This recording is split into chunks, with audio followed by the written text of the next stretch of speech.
Dear Latinos, being racist to other Latinos, indigenous, and black folks will not bring you any closer to the whiteness that you crave so much. Ooh, do I have a story time to share? And let me save you the trouble. If you're one of those people who's like, oh my God, you guys are always complaining. You guys are always looking for a new issue to nitpick. You can scroll past this video because the same way that you're tired of hearing about it, a lot of us are tired of living it. But let's get into the story. So let me set the stage. I was about 21 to 22 years old at the time. I'm 28 now. And I had just started like this part-time office job while I was in college, while I was finishing my degree down in Tribeca. Safe to say, I was not feeling this job already. I was only there about 3 to 4 weeks so far. And it just was giving me bad vibes from the get-go. But nonetheless, I started getting cool with one of the other girls there. She was also new. She was also not really feeling the job, but she was also Latina. She was like Colombiana. And so we decided to get some drinks one day after work. We went to happy hour.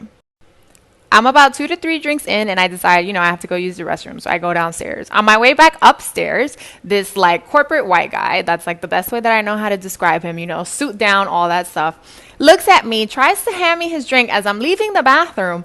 And it's like, hey, can you put another round of drinks on my table? I look at this man and I'm like, I don't work here.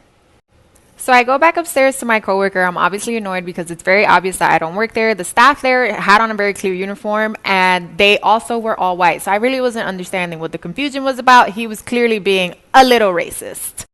So I told my coworker about it and she's like super supportive. She's like, yeah, F that guy. He was being such a racist a-hole, blah, blah, blah, blah. So we left. As we're leaving the bar, this group of like young black boys, young black men, whatever, kind of try to like hit on her. And now I don't condone catcalling, but what she said next was wild.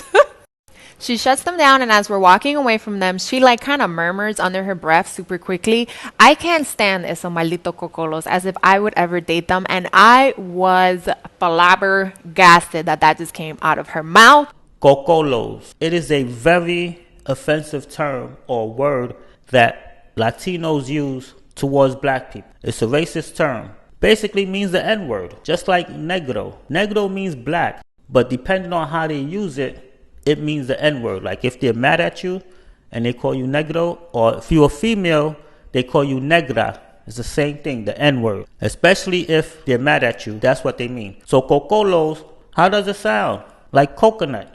Trying to say you like live in the wild, you in the jungle, swinging from trees and eating coconuts. That's what they're trying to say. So it's pretty much the N-word. So you have to know these things because a lot of black people, they live right next door to these racist Latinos and they don't know that they're racist.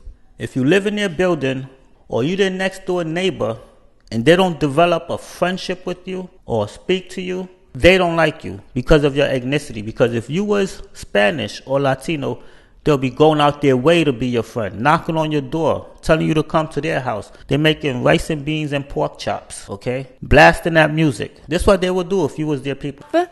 If you don't know what Cocolo means, pause to read. I was honestly so shocked by what she had just said because of what had literally just happened to me, literally not even 15 minutes ago. And the common excuse that a lot of Latinos will use for this type of behavior is, oh, but you're not really black, it's different. Like, it's different. No, it's not. The same way that finance bro assumed immediately based off the color of my skin and the texture of my hair that I was the help is the same way that everybody else views me in this country. So for her to use that type of derogatory slur against other black people was so nasty. I literally went home right after that. I didn't even say a word to her. I just left like, girl, bye. And I quit that job literally the following week and never spoke to any of those people ever again. Marielle today would have definitely checked her on the spot, but I just didn't know any better. And all I could do was cut her off.